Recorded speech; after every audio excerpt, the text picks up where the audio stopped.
Salam puan, sekarang kita dekat P15. Saya just nak buat quick tour untuk puan tengok lah keadaan rumah. Rumah P15 ni easily boleh muat 4 kereta. Macam rumah ni kan, 1, 2, 3, 4 ke depan. Dan dia facing open. Bangun-bangun pun best je, dapatlah matahari pagi. Dekat bahagian tepi semidi ni pula, owner dah buat extension wet kitchen area. Terus menuju ke belakang, ini ruang belakang dia. Sebelah ialah jalan. Going inside, the first thing kita dapat ialah living area.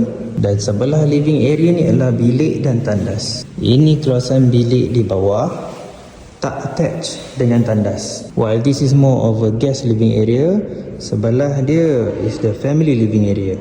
The living area ni just beside the kitchen.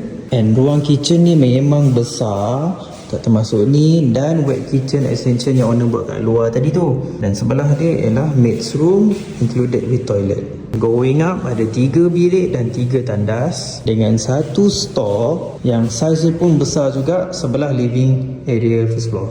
Keluasan bedroom pertama dengan tandas dia sendiri. Bedroom 2 dan tandas dia. Dan lastly ialah the master bedroom, balcony menghadap matahari pagi, lengkap dengan walk-in wardrobe dan juga tandas with bathtub.